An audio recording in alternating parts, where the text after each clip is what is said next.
apambola bandeko nyonso bisika nyonso bozwami pe bozolanda biso tikete kimia na mokonzi na biso Yesu Kristo ezala na bino ezala libota na nzambe ezolanda biso na continent Amerique bawe bazolanda biso na Asie na Océanie na Europe mobimba sans oublier bawe nyonso bazolanda biso partout en Afrique na RDC na Kinshasa Brazzaville et ses environs na Pambolibino na Tombelibino poko Elam na bisika nyonso bozwami na kati na confinement na kati na détresse na kati na pasi to zolemba te kubeta tango tozolemba te kolamusa bawe bazolala tozolemba te kuinterpeller libota na nzambe ke tozala distraite ngongeza malamu te bazotangela biso mukanda na nzambe na sima tokota na message du jour toza toujours na premier livre ya Roi chapitre 22 on nous lit le premier verset seulement. To télévision sur place Tozwami. 1 Roi 22. On nous lit d'abord le premier verset. Premier livre de Roi 22. À partir du premier verset, nous lisons au nom de Jésus-Christ. On resta 3 ans sans qu'il y eût guerre entre la Syrie et Israël. Batikalaki mibu misato sanke bitumba ezala kati na Israël pe na Syrie tofandi.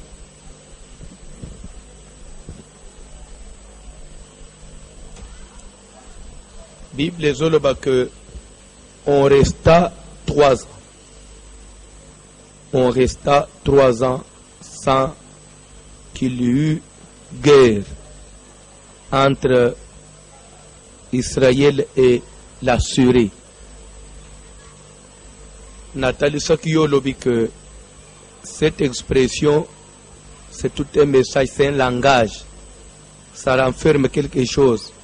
Quand on dit on resta 3 ans sans qu'il y ait guerre, Bible a signalé que batikala imibumi sa 3 ans babundite donc ebimi likambo munene 3 ans babundite donc likambo ukamo 3 ans Israël na Syrie babundite et salama nanute et 3 ans babundate mais soki babunda ite eza iponani eza po balinga ite non soki babunda ite pendant 3 ans c'est parce que eteni ya mabele ya Israël ezalaki na ngambo ya Syrie. Syrie, c'est l'image de la Satan, comme j'avais dit hier, l'image du monde des ténèbres. Na tangu vi na yo, une partie de ta vie, ezala maboko ya Satan, le diable, il te possède, il te gère, il te contrôle. Na minute wana, il peut te laisser un calme là apparent, une paix là. Toi, tu crois que tu es en paix, vous êtes tranquille, vous êtes calme, mais si vous semblez être calme, c'est parce que le diable, il est maître de ta vie, c'est lui qui contrôle tes affaires. Vous avez que vie à célibat, Satan a côté que l'homme a musozo comme si vous bien. Soit aux années, le botakate, à côté que l'homme bon. Toi, tu vois, homme sauter, elle bambou les belés, mais ça les autres amboules. Mais parce que quelque part, il a une mémise. C'est ça ce que ça veut dire. Ce qui veut dire qu'Israël 3 ans babundi si était, c'est parce que parti moko ya mabele ya Ramoth na tribu à Galad. Et c'est qu'il y a maboko à Syrie. C'est alors que Syrie a tiki bango kimia. Parce qu'il avait le contrôle d'une partie ya mabele à Israël. Donc quand le diable contrôle une partie de ta vie, il peut laisser d'autres domaines un peu calmes. Alors ce n'est pas une bénédiction. Et ça victoire te. Victoire c'est lorsque tu as gagné bitumba na ba sens nyonso. Alors, comment on peut dire que Satan a coûté un kimiate? Satan a coûté un kimiate. Même dans le moment où tout ça kimiate, nous sommes, le monde entier est agressé par le diable. Bande kulikambuzo le kana ya coronavirus, tout le monde a un angle physique. C'est vrai, c'est une maladie virale, c'est une pandémie qui est en train de détruire le monde entier. Ce virus, il est en train de faire des victimes chaque jour et sa propagation, elle est accélérée d'une manière impossible. Bandeko, je voudrais signaler mes compatriotes, mes frères congolais et précisément les Quinois, et voir même signaler aux autorités que même nombre de Kinshasa on a aujourd'hui on est à 102, hier on était à 98, ce matin on était à 102. 102 ce sont les malades qu'on a à l'hôpital qui sont allés se présenter à l'hôpital. Je suis pasteur, je peux vous dire que depuis la nuit jusqu'à maintenant, le téléphone en sur la charge, on m'appelle de partout. C'est Lembao, Limete, Ndil, Komina Mungafoule, Komina Kinshasa, Barumbu, partout. Zaka papa, Kosuko Sugorje Kangami, papa Rumezo Tanga, papa Fievre Zo Itete, papa Moutezo Beta, Nazo Pema, Lelo. Donc j'ai senti que déjà na Kinshasa, cette histoire est en train de prendre de l'ampleur. Je ne sais pas. Ce qui va se rendre compte. L'élo déjà, l'élo à Kinshasa. L'élo est toujours là-bas. Ce n'est plus où il y a histoire. Maintenant, nous vivons ça à Kinshasa. Nakasavu boa maman mo benga yena mwan attaquer mbalamu. Maman ne somu église benga na 7h. Il y a une grande fille naïe, attaqué Mbalamu. Sans compter ceux qui sont confinés en France, je crois que j'ai eu plus de 7 appels. Il y a des confinés, malgré 3 semaines, mais ce matin, maladie s'est manifestée, malgré le confinement. Namitoni, finalement, cette histoire est lingi et vous m'abattons. C'est-à-dire que si on ne fait pas quelque chose, c'est tout le monde qui doit mourir. Parce que zo nabanda zo atike mobali atike mwasi atike bana atike mama na mwana atike mwana na bapara atike ndiko bande ko mibale mbala mo des jeunes filles bana biso ko na Paris bangu mibale mbala mo attaquer ce matin baza aka mibale wana nanda. C'est pour dire que nous qui prions, prenons la chose au sérieux. Prenons la chose au sérieux. Prenons la chose au sérieux. Prenons la chose au sérieux, j'insiste. C'est tous nous qui prions. Prenons la chose au sérieux. Et protégeons-nous. Totika, bitambula tambula, on mata kukitozo et lebisika destination fixe zate. Pour n'a qu'au lukagavi. Au kokota ndako.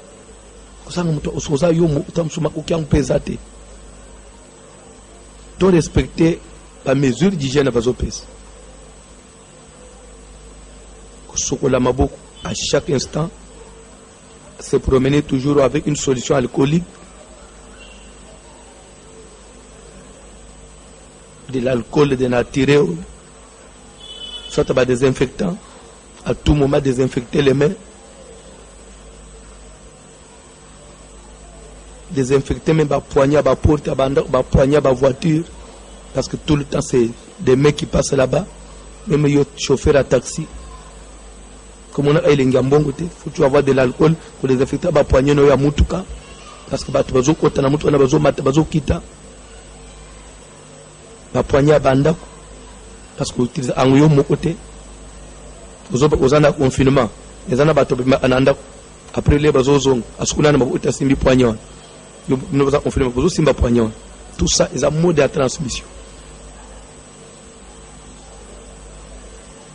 Bref, dans l'ité, Bible on resta 3 ans sans qu'il y ait guerre entre Israël et la Syrie. Roi Josaphat, roi ya Juda, a eu rendre visite na Akab, roi ya Israël.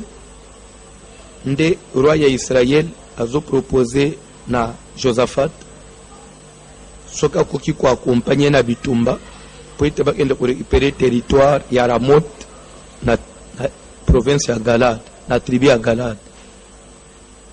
Ye pa ibisie ke tozamboka moko ezuyo ezungai to okende.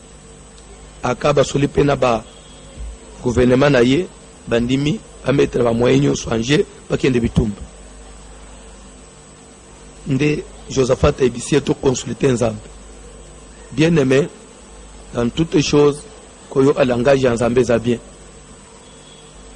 Et je vous dis que Moutoko Sayote, même pour notre pays, continuons encore à prier. Continuons encore à prier. Et personne ne te dise que Nzamba est si le nom. Le langage de Dieu n'est pas encore favorable. Le langage de Dieu est encore dur. Personne ne te trompe. Continuons encore à plaider. Continuons encore à prier à nous. À kumikitisa.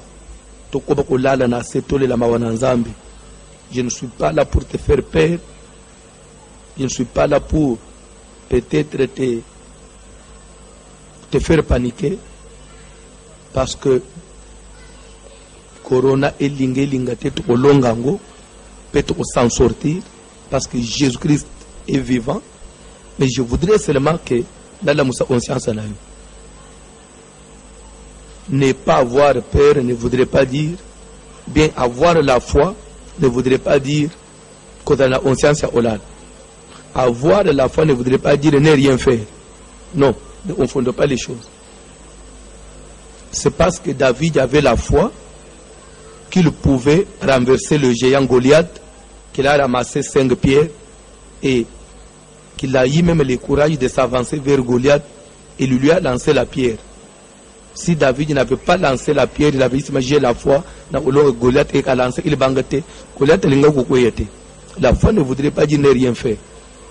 Nous croyons, c'est pourquoi nous parlons. Nous croyons, c'est pourquoi nous prions.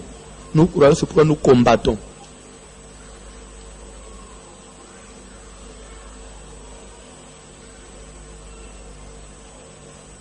Je crois que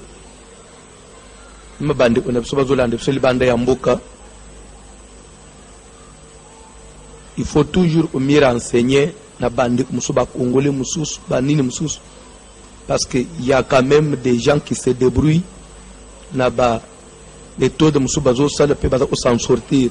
Moni pe mutwa maman moko m'a dit ce matin bunda qui kandi ngabazo baninga babisie ke finika maya moto cha vix sala boye tout tatanga wisi sala moi jicha citron mela albi absanzi ba cracher comme déjà ya kupolekanga itolo na Paris na Tongwa balamo pepe mezongi azuna courage azuyelo akule. Il faut tu se renseigner na ba voix ya bien pas koyo biyoka yoka non.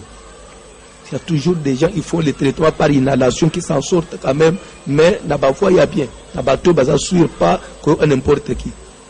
Aujourd'hui benga mundela zo bo mela anovalije dans notre temps grâce cham pe mezo kend ko suko sezo kanga moto mela paracétamol. C'est ça la solution. Oh, dans l'hôpital il n'y a pas de place, reste à la maison, prends de paracétamol. Ici non, pe moto kufi. Non. Il faut faire ce qu'on peut faire. Là, on se débrouille avec le peu qu'on peut faire. Oh, bon, on attend à Bako qu'on a vu. On attend à Kala. Médecine, il y avait toujours des gens qui se débrouillaient par-ci, par-là. Dieu les assistait. Dieu va nous assister dans tout ce qu'on se débrouille là. Dieu va nous assister. Quand même il n'y a pas encore un traitement, Dieu va nous assister. Dieu va nous assister. Bible solo que roi Josaphat a initié, je vais vous accompagner. Nde babonga bibakende bitumba bitoyo anzambe. Natanga bazo consulter nzambe par 400 prophètes. Balobi langage favorable mais avec légèreté. Comme il y avait des gens qui négligeaient cette histoire, qui parlaient avec légèreté, il y a des ceux qui prêchent avec légèreté. non, s'il n'y a rien, ça le côté, on va me bande la couronne, en Afrique, Afrique, tout en amour. Ah, mais si c'était pour la chaleur, mais tu veux aller en Afrique, mais va tout faire. Mais les lots couronnes, ils ont battu en Afrique, malgré moi, tout en am. Ça, il y a des gens qui veulent tourner, qui vont se faire à l'Okuta. Mais les lots, nous enterrons des morts. Tout le monde a la légèreté pour faire plaisir, pour plaire aux gens. Il faut que la légèreté dans la maison. Soyez des responsables. Tu es nini tozolo bana batu s'agit na lobby kwa batu. Parce que nyamate ba bazo fa ba nzetete. Bible zolo ba que Josaphat a talindenga yebela ba professeur bino. Malgré ces 400 qui ont prophétisé, ça ne me convainc pas. N'y a-t-il pas ici un prophète de l'Éternel Atamoko? Il y a même mutabi qui s'abat amisa tout. À cause de la kamoko. Atana mboka. Dieu peut utiliser une personne pour qu'il les et Dieu va le faire. Natang ba mindele bazo rêver bu usto enyu lubigo bitela tana kongwa. Pe bi simu kilimobe. C'est tantôt sambela. Nzambe pe osala ki mboka na biso marqué peu comme puissance sur le plan scientifique, donc sur le plan même médical, donc découverte mu atamutu mu Allah mu ibona solution mu ubope et matisina économie ya mboka. C'est possible, nous prions pour ça. Derrière ça, il y a une main noire. Ce qui m'intéresse plus, je vais vite, parce que je vais à partir où Natikaki, Michel a profité que j'ai vu l'Éternel assis sur son trône, verset 19 et à même chapitre, et toute l'armée de cieux se tenant auprès de lui, à sa droite et à sa gauche. Pena moninzamba zotona qui enverrai-je pour être à séduire Akab, à kenda na Ramoth, na Galade et Kiliperis. Michel Zoba ke na moni ba esprit et belé bazo proposer nzambe ba solution belé, mais ils ont convaincre nzambe te. Lokola ka pe na minute ba tozo proposer ba solution belé na coronavirus menya ezo simba te, mais ozaka na solution ego simba, croyez-moi. Esprit mou aïe, moi aussi je peux essayer, je sortirai, répondit-il, je serai l'esprit de mensonge. Dans la bouche de tous ces prophètes, ils vont prophétiser du mensonge, il croira au mensonge, et l'air qui n'en a bitumba à okouf. Zambé bissier que va et fait ainsi. Nde, et l'okwézo les canaux, Michel Skozo référé, et l'okwézo les canaux. Dieu a mis un esprit de mensonge dans la bouche de tous les prophètes. Ceux qu'ils ont prophétisé, c'est le mensonge. Qu'aucun de bitumba ne te soit ok au koukouf. D'ailleurs, nous avons dispersé dans la montagne comme des brebis qui n'ont point de berger. Donc, les enfants de Dieu sont comme des brebis qui n'ont point de berger. Nous avons passé quelque chose. Nous avons passé le confinement ici. Nous avons un téléphone. Les fidèles abandonnent la lettre triste sort. Nous avons passé. Croyez-moi. Dieu va faire quelque chose. Et ce n'est plus pour longtemps le salut. Je commence à pressentir. Je commence à pressentir déjà le bic, moi. Je commence à pressentir le salut. Ce n'est plus pour longtemps. Bible est que Michel décrire événement dans le monde spirituel. Et Akab Bandimité, à Betsi Michel, Michel à Bolo Akei. Par là, qu'est-ce que je voudrais dire? Nous allons comprendre que quand il y a quand il y a par exemple une tribulation, quand il y a un mouvement qui se crée, le monde spirituel en profite. Lorsqu'il y a, qu'est-ce que je dirais, le vrai terme, comme turbulence et se créer, le monde des ténèbres en profite. Il fallait cette guerre-là, Akaba kende bitumba, à cause na kati na bitumba wana, que l'esprit là, ya liwa ou ete kolanda Akab, et profiter ce qu'on a situation wana, et éliminer Akab. Vous vous rendez compte? maman moko benginga na moya na poto. Donc elle se sentait déjà peu maison et de tout prier.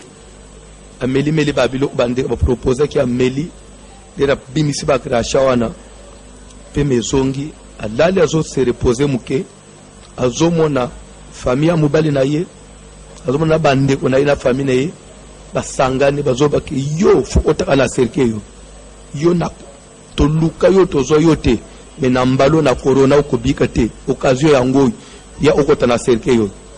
C'est-à-dire que baluka ye ba kokate coronavirus c'est une occasion favorable ba tient na cercle. So ozo yebate. Donc moment où pour les sorciers c'est temps favorable babu mayo babu melo ban. Tala koma era kaba zo kende bitumba. Bible zoloba que roi ya sura pesa ki ordre na ba soda na ye. Vous n'attaquerez ni petit ni grand, mais vous n'attaquerez que le roi d'Israël. Le roi d'Israël pas se déguiser à mi bomba pour y banate. Alatisi Josaphat roi ya Juda bilamba ya kibukunzi. Yenda bimilo ola Akab. Et pourtant bamba babu makab, mais Akab se déguiser alati bimi simple, la bimi si mutu mususu na roi. Pourvu attaquer bazoye. Nous ande le monde spirituel ne se trompe pas. Le monde spirituel ne se trompe pas. Bible zoloba que les soda ya suri batali Josaphat ba Akab yewan. Nakacha bilamba kibukunzi. Ba yeba se otaba nyoso ba tirer angangi Seigneur. Batali voix bata ezayete. Ba tirer yete. Parce que liwe ezala yete. Keba baluka kayo ba aux occasions de coronavirus. C'est pourquoi il est grand temps tout le monde en a prière, il est grand temps qu'on prenne aussi des précautions. Il est grand temps au lamuka. Il est grand temps au lamuka. Et vous allez agaya oh non, on a fait coronavirus. Mais c'est vrai coronavirus c'est ça. Mais derrière le coronavirus, il n'y a pas une main noire. Oh akaba au fibitumba ya Syrie. Mais derrière le bitumba ya Syrie, n'y a-t-il pas un esprit? Oui, déjà, il serait un esprit de mensonge. Il n'y avait pas un esprit. Oui, il y a qui kolata, la Bible, un homme tira flèche naïe au hasard. Mais esprit mo ezo flèche et bandu autant pour cette et qu'en ozoli bumwakab. Voilà notre bagage qui bitumba. Même à tout le monde bakoye à la bitumba. L'amour vient toujours de quelque part. Parce que mutoko ki kokufate. Si saisissez-moi bien, s'il n'y a pas eu une signature. Liwa, pour mutoko fait faire visa ya liwa. Visa ya liwa, il faut payer son visa. Soit c'est le séjour de mort pour rejoindre le camp de Satan, ou soit c'est le sein d'Abraham pour aucun de Opema comme le pauvre Lazare. Ou soit le séjour de mort pour nous rejoindre comme l'homme riche. Dans Luc chapitre 16. Parabole à l'homme riche et le pauvre Lazare. Il faut soit un zamba signé, un zamba ndimi à le savoir qu'il vienne à payer visa, ou soit c'est Satan qui te combat. Alors, à cette occasion, arracher mouli munayo à côté de Kanaï. Mais sans cela, qui nzamba pesin zelate, Satan telemi nzamba boinayo. Ndo agabalu no bantikorneza imakasi c'est vrai azo ikorona mais yemoko bantikorneza imakasi biki yemo amelipelo c'est ça Dieu. C'est pourquoi tout tellement na prière momaza critique eza taya distraction te nazo bondela yo église eza te veiller eza te rendez-vous na pasteur eza te menanda unayoan transforma uko msango église nda uko église salon comme église chambre comme église makamu mususu na bazo tangi c'est biso sikoyo tu es vrai chrétien. On n'est pas chrétien seulement quand on vient à l'église. On feu le bas feu qu'en église t'es les locaux à l'époque à Congo te aux mbo mususu la église des athées aux ayomo ukubundate toutes les ma bien aimé basala nzambe to la muka kobosa na te pour amana biso ya minuit bande ko basali confusion na butu bande ko apote ba benginga il faut toujours qu'on annonce que prière toujours ça de minuit à 1h quelque chose. Une prière au pasteur annonce il y a batunios. Et ça te que babu ibike ko ça part toi ni le programme babu ibike il y a 23h à minuit pour besoin tout se concentrer dans programme moko. Mais et bien on dirait tout ça il y a babu ibike mais il y a pasteur aux asu ermo ou non. Bisognos nanga i place na zana retraite, je prie avec babu ibike kwa na radio na télévision. Et c'est pourquoi nzamba usunga lelo to kusala sumwa message moko annonce avant babanda. Pourvu que batunios bazali banda moko baye ba non de prière en gros. De minuit à 1h quelque chose. Toujours belé la moto, toujours nyingisa trop na nzambe. Na ebite ce que bolandi et le salami na Italie na butu. Je crois bande ko balembi ils sont tous sortis de leur maison. Babimi na place Saint-Pierre. Ba onyoso bafuka minase. Babanji olele. Babanji obelele Jésus. Ba italien. Babi Seigneur, gouvernement azo okasute. Médecine ekogite. Bisope to lembi papa. Ozo Jésus ozo bani. Ba leli butu mobimba mabo ulikolo na na ba réseaux sociaux. Parce qu'ils sont déjà à plus de 11 000 morts dans moins de 3 semaines. Non. Non. Ils ont une famille qui a nyonso.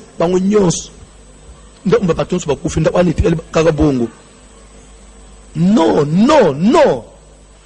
Non. Coronavirus nini. Coronavirus omenini. Combien zamba sika bimina mukili. Bande ko nzamba zalaka.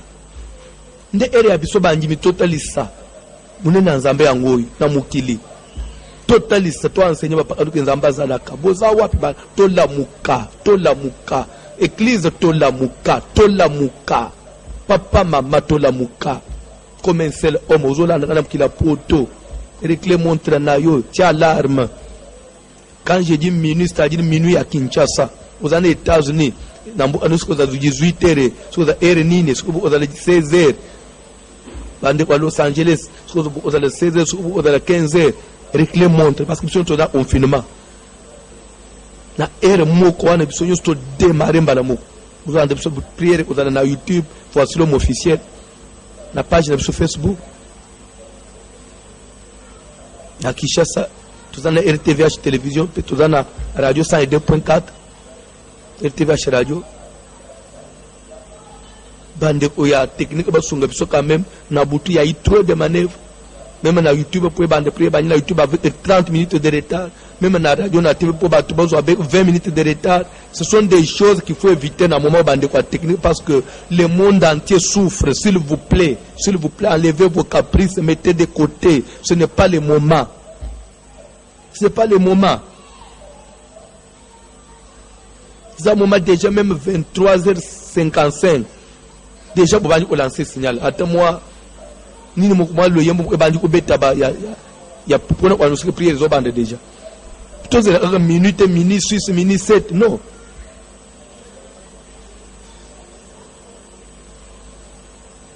il faut tout sambela même pour une chasse photo sambela je vous ai dit lelo combien de cas babengana banda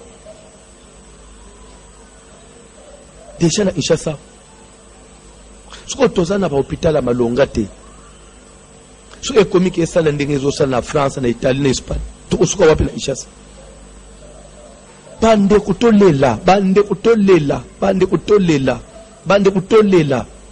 tozana ba ambulance te tozana ba bonbonne te banzele eza te mutu ambulance we ozona munga fula wapi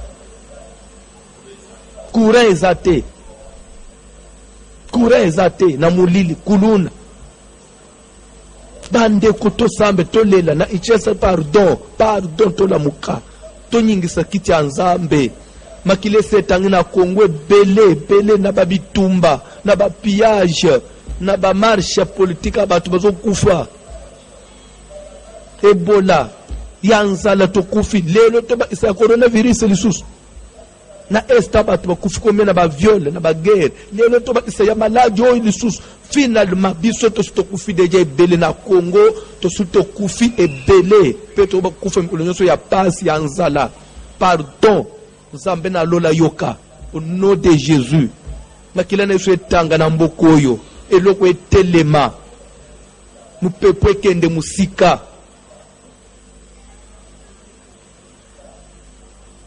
n'habitez sur place aux Hollandais nini aux comprendre nini tous au stade sketch te de omokazo yebsanga ke na moni yo lebezo te na mawo oh na te na esengo za moma esengo to da moma fait Bible ne peut plaire avec ce qui plaît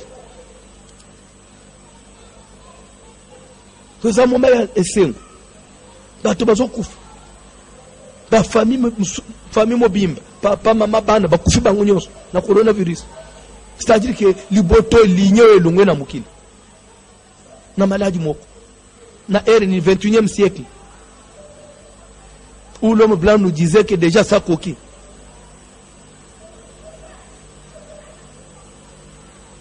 pendant plus de 2 mois aucune solution dans le monde toutes les grandes puissances par terre.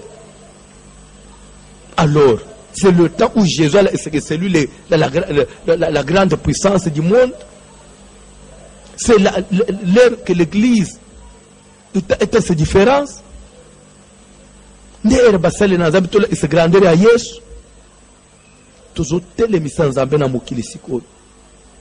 Na ndako na yo makele ne chama na porte. Mutoko kufa te. Mutoko kufa lisusu te. Mupepo ezo bete ezo leka. Rimo sana ngwane rime pamba saisonnière et les cas au nom de Jésus fièvre ane kita mutu pa sezo betwane sila kusko swane kata pe mezonga place nyonso zolanda ngai na kombo na Yesu.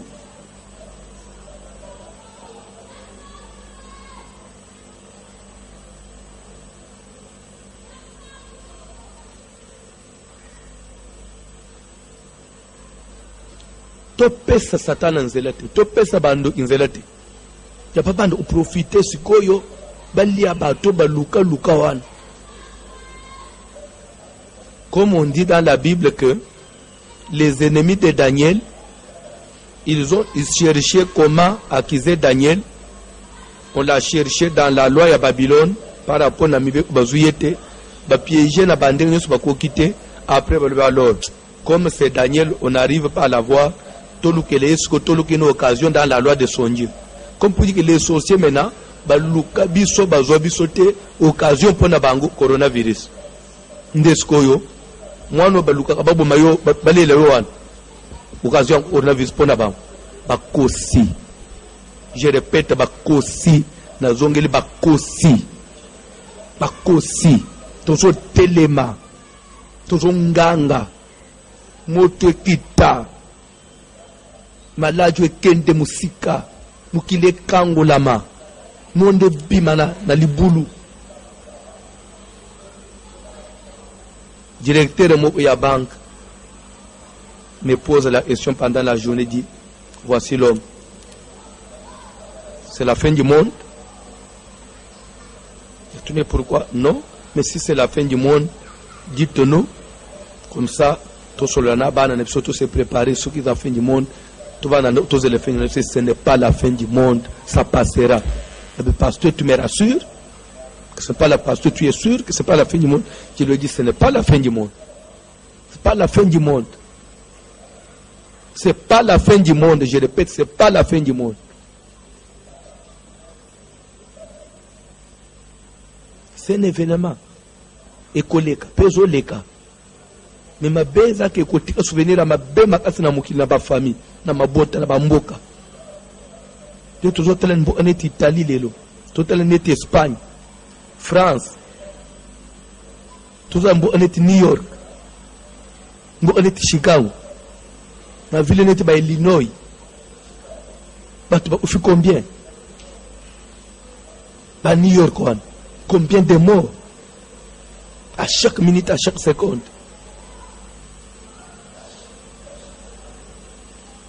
Non.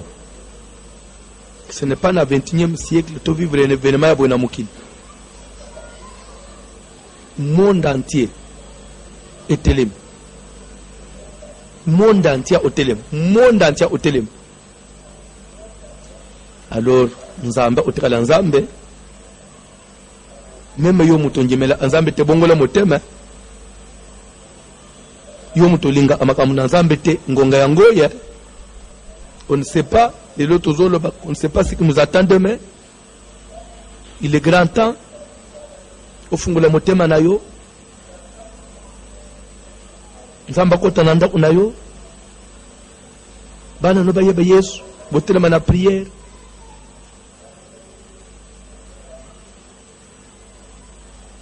Message nanga alléluia que le monde des ténèbres bakoki s'organiser. Monde spirituel et la stratégie va trouver occasion à événement moko pour accomplir les missions là-bas. Dieu voulait la mort et Akab, mais nous avons une occasion. C'est ce qui est écrit dans la Bible. Dieu voulait une occasion favorable pour Abou Makab. Parce que nous avons un esprit. Toko salanine, vous proposez une occasion pour Abou Makab. Bible ba esprit belé bazo proposer bazo kokater mais esprit mo a convaincre ensemble en tout cas vieux oye bagangati vieux pesanga marché wa ça veut dire osala ni vieux pesanga marché wa lokola bitumbezo ya yemo oli bazo kende kubunda vieux za occasion nazo yelo mulimo aka na kosala boy na osala boy na osala boti na souk na kopesa mulimo aka nzamba c'est vrai vas-y. 2 mois nazo kende azo kotana na ba prophète aka ba prophétiser mensonge ba yebise ko kolonga du moment kolonga te bazo tal se légèreté na likamboza grave ndetal liwala aka be ngezo ba donc les ba congolais les belé ils veulent pas se protéger pour na banga c'est quoi ça biloko pampambo. Ils continuent à vivre comme s'il n'y a rien. Dans la ville, les amoureux continuent encore à s'embrasser. Congolais. Pour la banque, non. Il n'y a rien.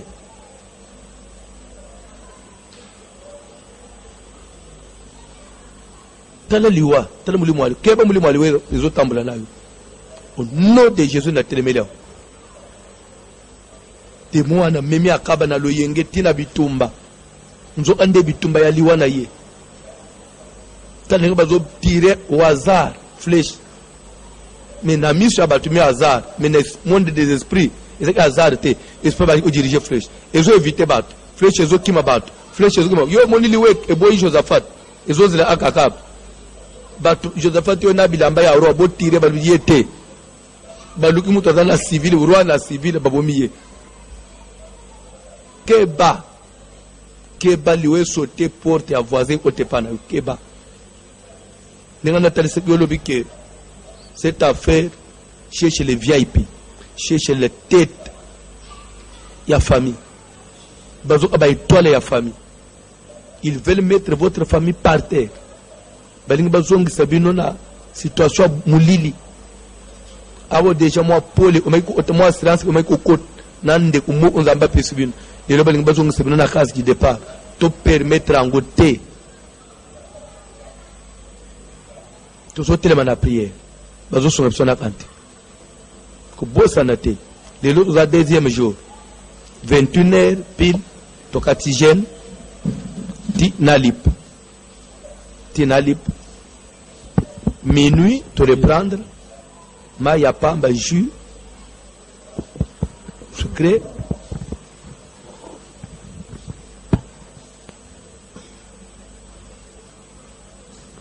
Moi mobimba ya lobi za troisième jour na poko le sous lobi tena lip nde lobi ce qu'on a pesi programme pona fin ya semaine oyo soki to osala ndenge nini nous sommes encore en train de prier. Nous ne voulons pas faire des choses par sentiment. Nous voulons encore que Dieu puisse nous parler. Toute la journée d'aujourd'hui, j'ai reçu un pasteur, un prophète belé, il y a CKT, un papa Mikolo, un pasteur, asala nzambe ya ishasala babengi ngai bazopesa ba message nzamba zo babu voici nzamba tinto ebisobo nzamba zo babu je suis en train d'examiner ba message on bazopesa biso na ba ope ba prophète biso pe tozo sambela na bango to yeba nini to proposer le bina poko cantique s'il vous plaît. Alléluia, amen. Alléluia. Alléluia. Amen. Alléluia, amen. Alléluia. Alléluia. Amen. Olo Yesu azali Zambe. Azali Zambe. Yesu azali Zambe. Amen. Yesu yonke solutionanga. Solutionanga. Solutionanga. Amen. Papa yonke totela motema. Amen. Totela motema. Totela motema. Amen. Yesu yonke libanga ya talo. Libanga ya talo. Libanga ya talo. Amen. Yesu yonke solutionanga. Solutionanga. Solutionanga. Amen. Yesu yonke bomo inanga. Amen. Bomo inanga. Bomo inanga. Amen. Yesu yonke medesenanga. Amen. Medesenanga. Medesenanga. Amen. Papa ngajina kimela wapi. Amen. Kimela wapi. Kimela wapi. Amen. Yesu yonke solutionanga. Amen. Solutionanga. Solutionanga. Amen. Yesu yonke libanga ya talo. Amen. Libanga ya talo. Libanga ya talo. Amen.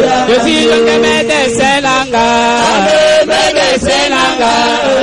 Medesenanga. Amen.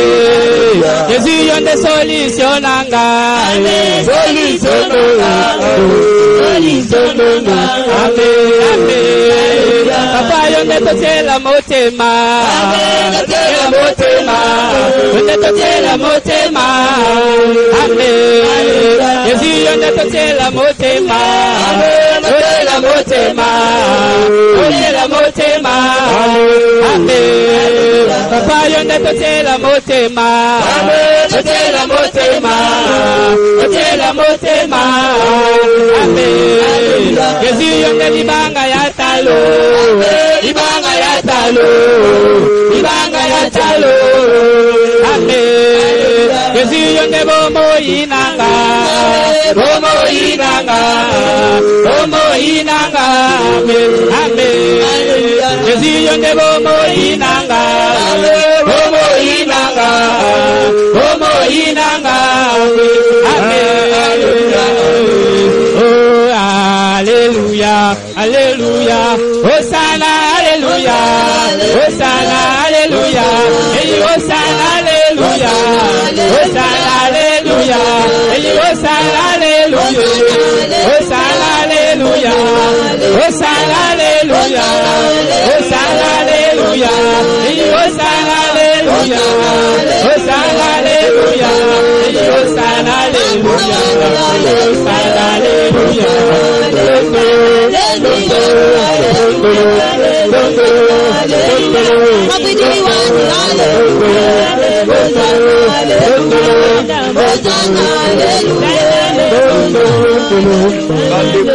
Comme je venais de le dire, Moutoko Sayote, que les cambo ezali cambo simple, ezali cambo amuke, on zamba lobi kezo si la lobité. En tout cas, tout est aventure. Tout semble. Il est grand temps, tout le canal de l'Unginazam, tout mikitis. Tout le suma wanazam. Ne croyez pas que Bao Bazo Koufana Potoana, Bamindelewana, Bazabi Kelam Wanzambete. Ne croyez pas que Baouna mis sur Anzambi Bazana Valerte. Donc, yo Congolais, nous en a valeur pour les Kabang. Bien yo Kinois, ou les Kabang on a valeur. S'il vous plaît, s'il vous plaît, s'il vous plaît, s'il vous plaît, ne permettons pas que ce qui s'est fait chez ton voisin puisse se faire chez toi. Kopesa nzela te oye salemi esalamananda unayo salamana mboka nayo esamana ville yo fandi. Au nom de Jésus oye se salami koki.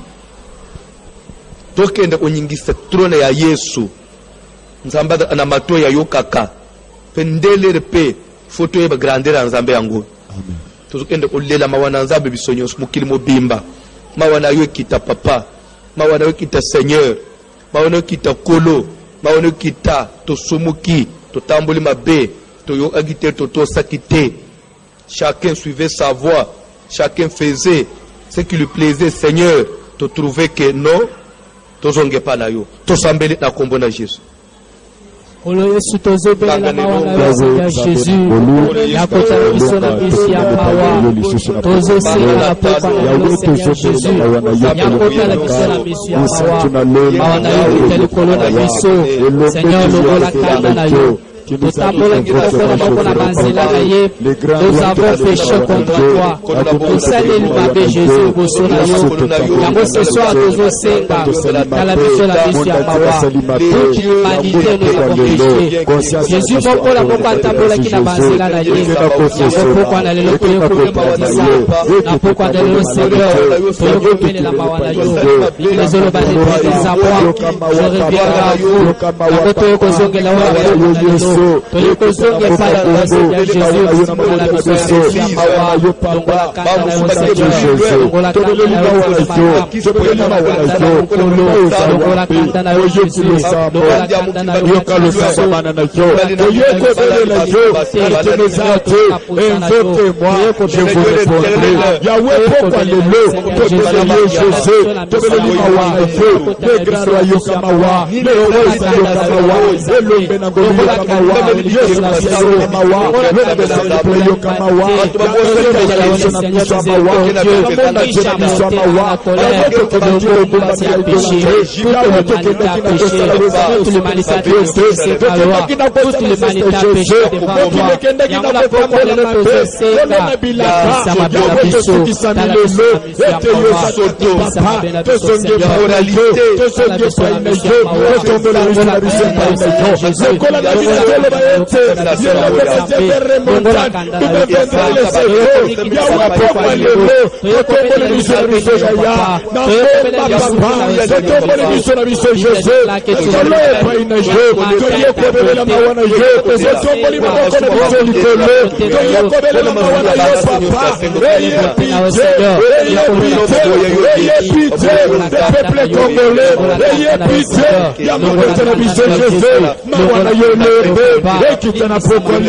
Papa Moranje, Telemeba Jolela, Telemeta Zede, Yahweh, Telemeba Jésus, Papa Sokolo, Telemeba Kolo, Sisele, Papa Josila, Papa Telemeba Wazelo, Telemeba Wayelo, Papa Tunalola, Yokama Wapapa, Yokama Wakolo, Yahweh,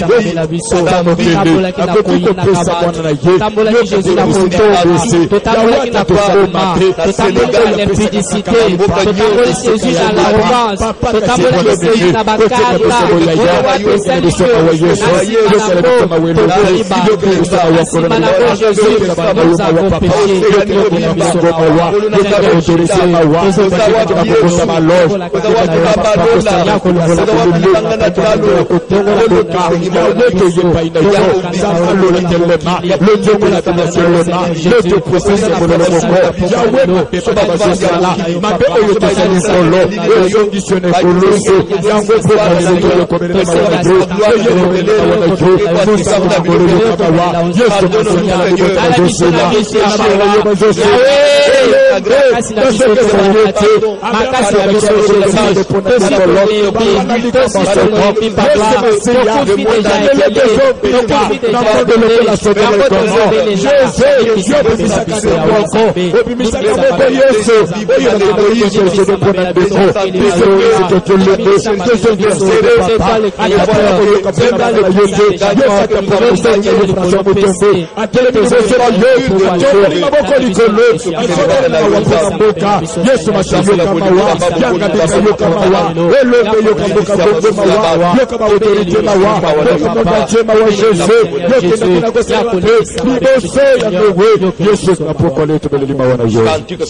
Eyawe Zambe nanga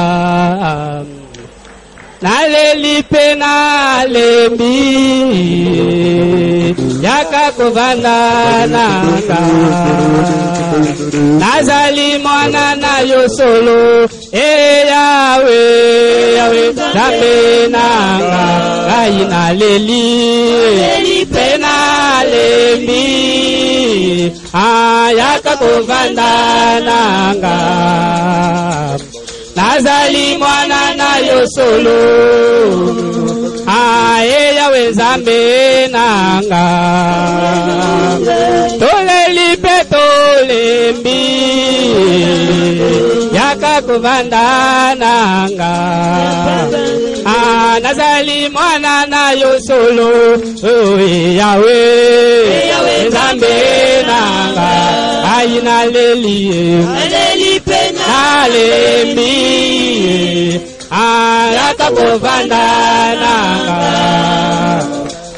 nazali mwana na yo solo nabelela Zambe nanga nabelela Zambe na mawa nabelela Zambe nanga kino akoya nolanga Yawe Zambe nanga nabelela Zambe na mawa nabelela Zambe nanga kino akoya nolanga nabelela Zambe nanga nabelela Zambe na mawa nabelela Zambe nanga kino akoya nolanga kolo Zambe nanga nabelela Zambe na mawa nabelela Zambe nanga kino akoya nolanga nabelela Zambe nanga nabelela Zambe nanga nabelela Zambe nanga kino akoya nolanga kolo Zambe nanga nabelela Zambe na mawa nabelela Zambe nanga kino akoya nolanga niye mwamba ni salama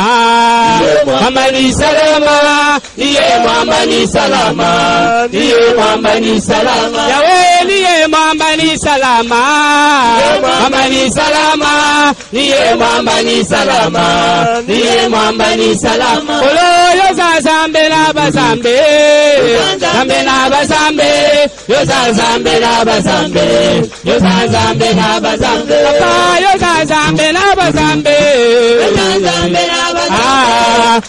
Zambe na bazambe Zambe na bazambe Yesu sogito sengi yoko sala sengi yoko sala sogito sengi yoko sala sogito sengi yoko sala papa sogito sengi yoko sala kolo sengi yoko sala sogito sengi yoko sala sogito Yesu yozali Zambe Yawe Yesu yozali Zambe kumama Yawe Yesu yozali Zambe kumama Yawe Yesu yozali Zambe kumama Yawe Yesu elonga nanga akasi nanga Doni solution nanga Osengi sekuwe Doni solution nanga Doni makasi nanga Apagita yosala Elonga nanga Elonga nanga Yesu makasi nanga Yesu momoyi nanga Apagita yosala Doni makasi nanga Kumama Yawe Yawe kumama Yawe Yawe kumama Yawe Olokuma Yahweh, Yahweh Kumama Yahweh, Papa Kita Yosala,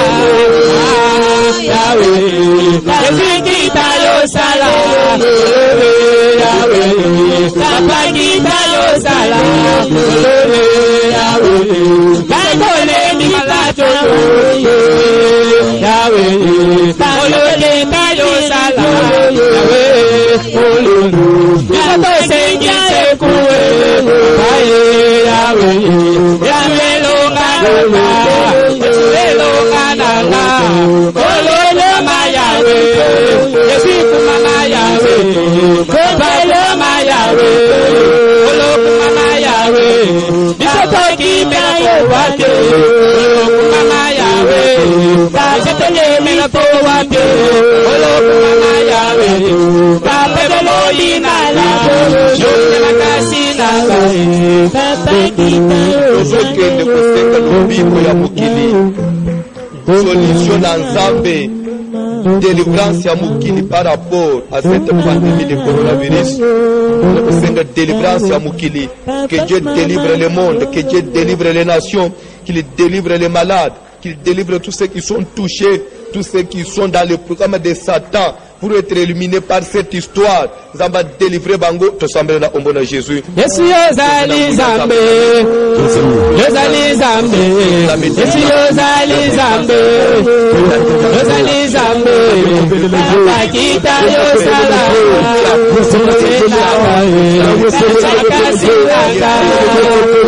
Mama Yahweh, Yahweh Mama Yahweh, Mama Yahweh, Mama Yahweh, Mama Yahweh, Papa Kita yosala, Yesu Kita yosala, Papa Kita yosala, Isoko bele yo, Papa Kita yosala, Mama Yahweh, Mama Yahweh, Mama Yahweh, Kita yosala,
Nous continuons à implorer la grâce de Dieu.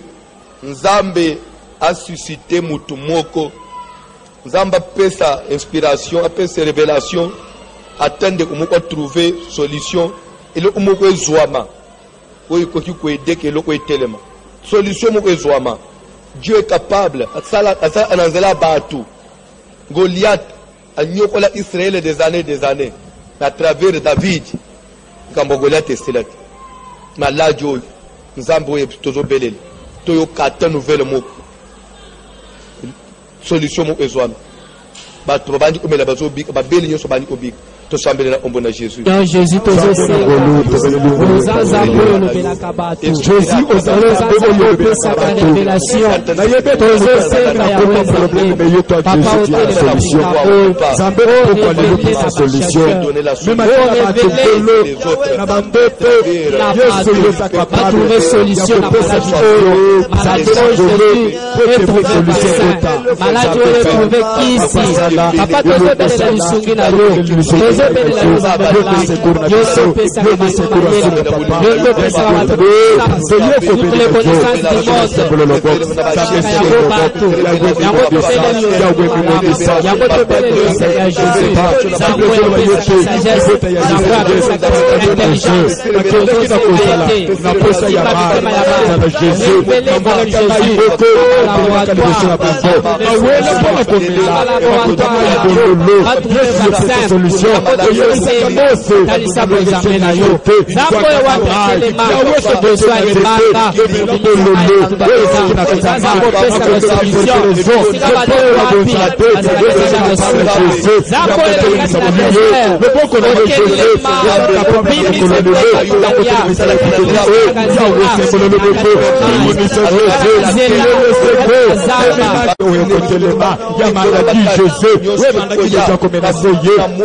Nous sa solution, sa guérison Jésus, battez la bango Yesu, battez le niveau de la battez la boca coco, battez la autorité, battez l'église contre Christ, battez la bataille de Papa, les autres chiens de la Yotombo, battez la Lola, battez la Mougeza Yukolo, les autres gens à l'Oboko na Yo, Bokota Kokana Pogoto la Yango, Zala Mobateli Malamuna Kombo na Jésus.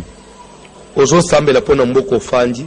Nzamba pesa lubiku na mboka yofanji tosambele na kombo na Jésus. Bobateleza yo Yesu. Kinshasa ekoti ko. Yawe na yepe recommander Congo Kinshasa na Bukavu na luboko na fanji pena bénéfice. Yesu Masia soko bateli Congo teto Congo wa.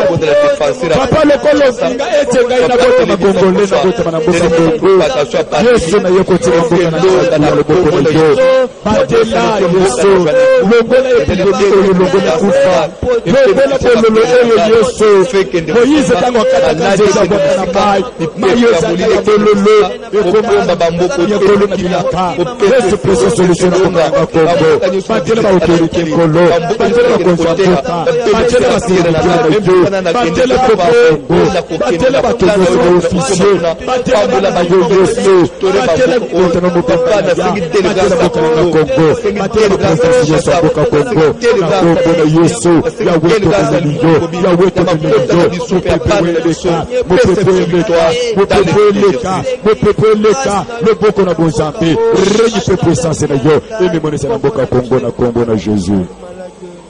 Simbo franda na yo totonga hotel présentant na Nzambe simbo franda na yo kobosa na te offrande contre esprit de mort telema présentant na Nzambe pelele lubiko na Nzambe ola libota kula nda una yo kula bana no à travers cette offrande nzamba vacciner nda unayo tosambele na ombo na Jésus. Mopateli malamu eza yo Jésus à travers l'offrande ya poko lelo. Fruit de leur Yawe travail. nazotonga hotel ya fomo na ngai.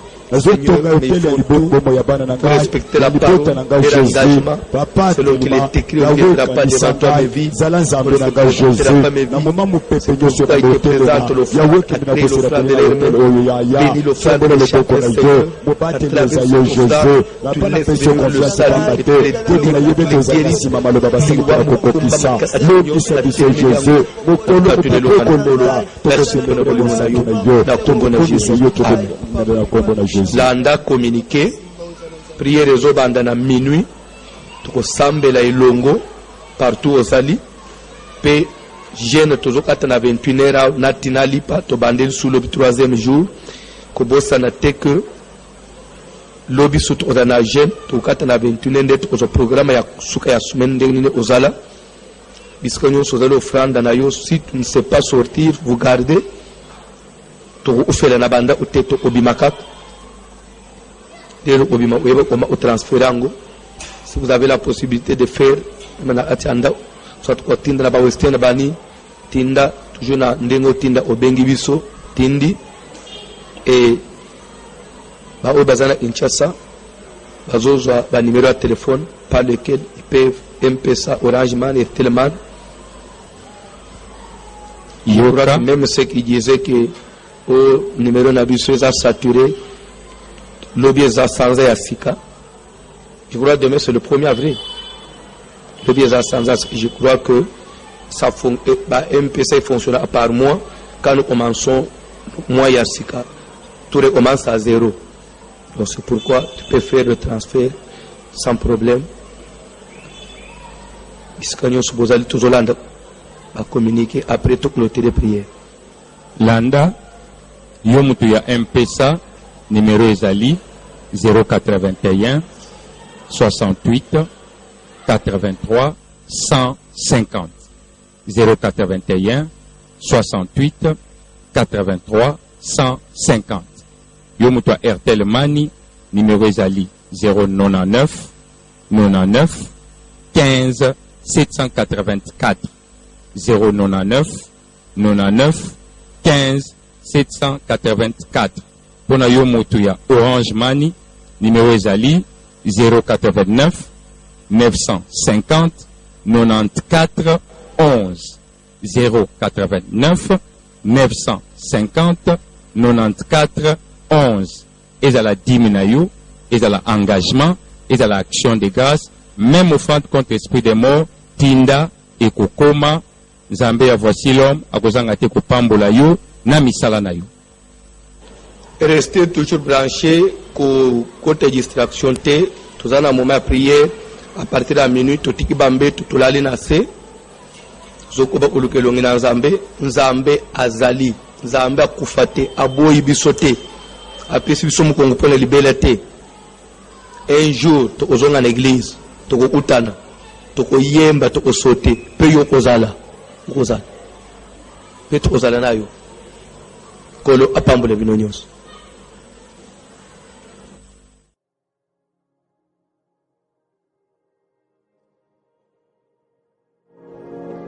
Mbote, shalom, bonjour, ça dépend de l'heure à laquelle vous nous suivez. Nzamba apambula bino place nyonso bozwa